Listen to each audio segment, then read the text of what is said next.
Hey, welcome back. This is Shah. Got a Reddit thread for us today. My wife confessed to cheating on me 5 years after the fact. She waited 5 years. She waited until I invested my savings in our house. I have not been without my faults. We were young when we started dating, and a lot of unhealthy patterns snuck in. Still, I feel like she robbed me of my late 20s, of my choice on knowing the person I wanted to marry, of investing money and patience. I told her how robbed I felt. She shrugged as a response. I'm meeting 3 lawyers in the coming weeks. Suddenly she wants to talk. I'm cordial. But really, what is there to discuss? So this guy's going through it. Sounds like his wife couldn't hold in the guilt anymore, and she kind of played the long game with him. He got married. He put the money down on the house. It's going to be community property now, by the way. And it sounds like she really didn't put much on the house. I'm sure he would have said something like that. I mean, if it was 50-50 and they were both kind of equally invested in this, that's not looking like it's the case. So he's feeling like he would have made a different decision if he knew, he got cheated on, which I'm sure many of us would. But she also just really doesn't seem to care. Maybe she just feels better that, hey, this burden has been removed from me. And his world is upside down. And now he's got no idea what to do but to look for a way out of this, which is probably going to be pretty costly. 5 years for a marriage is a decent amount of time. It sounds like they don't have children. So, I mean, hey, that's a positive for him.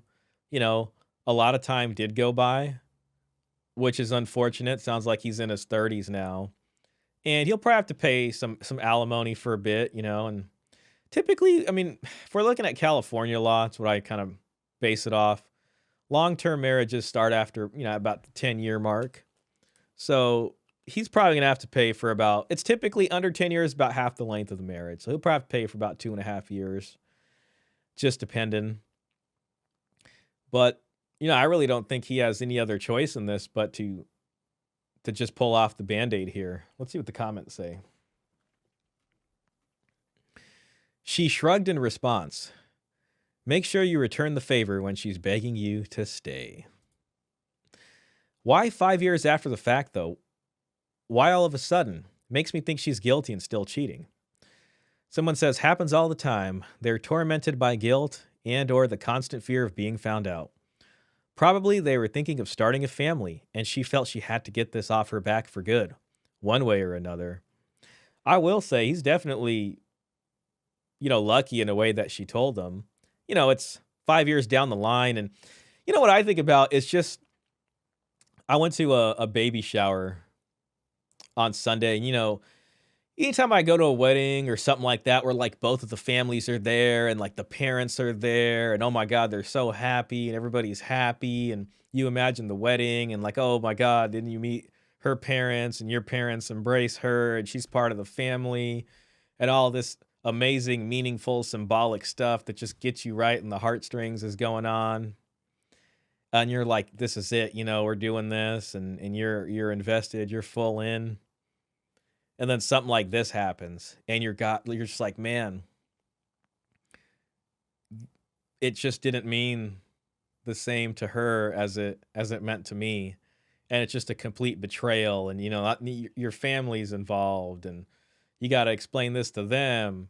And there's just like a lot more pressure. It's just a lot more disappointment there, which is, really the worst part of it. I think he's really lucky that there's no kids in this situation. So that's going to be a heck of a lot easier to deal with. When she wants to talk, make sure to shrug your shoulders. Always remember her response to robbing you of your choice and your time. There's simply nothing to talk about. I kind of think about this when it comes to like the issue of like paternity fraud.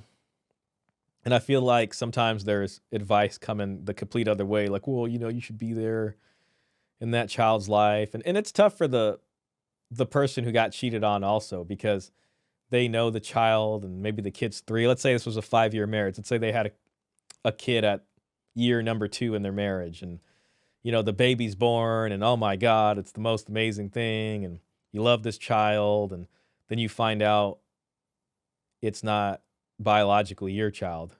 Now, if he's in California and you're getting a divorce and this kid is 3, too bad. The law says you gotta keep taking care of this child. It happens all the time. I used to see this a lot in child support. So it's a thing. I can't give you any numbers, just people I've talked to and just in the job. And it always sucked. You know what I mean? Because they'll probably end up splitting anyways. But so this guy's lucky. He gets to avoid that.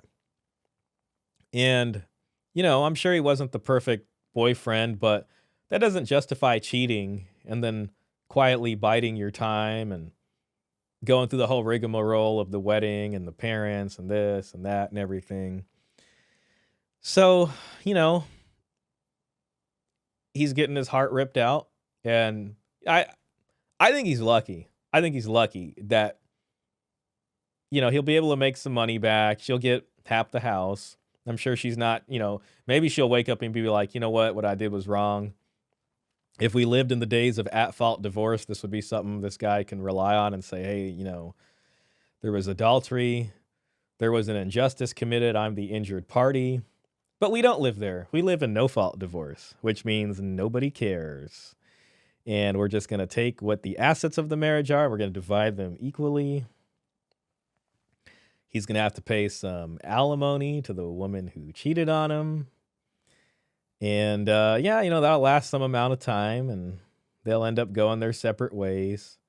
So, hopefully he just goes through the heartbreak and deals with it. I think guys who get their heart broken, like, earlier with, like, very little damage, as far as, like, no kids and stuff, like, you're lucky. I think you're lucky because I think it really helps grow you as a person. And it's just better than it happening, 20 years in, 15 years in, when you're really invested. So that's really bad. And, hopefully things turn out all right for him. But yeah, that happened to him. And all I can do is shrug my shoulders, yeah, just how it is. That's what his wife did when he explained how he felt. Again, it was just, too bad. Deal with it. Anyways, if you like the video, hit the like button. Leave a comment down below. I do stream every Saturday, 7 p.m. We like to have fun in there. And we got a nice, tight-knit group of folks in there. And it's very walk into a tavern and, have a few drinks or something and just talk about stuff. I like to keep it like that. But if anybody comes in and ruins the vibe, you will get banned instantly. But, if you want to come in and hang out, come in and hang out. So see if I get some more videos made. I had a day off here after Christmas, and I figured, why not do some classic YouTube?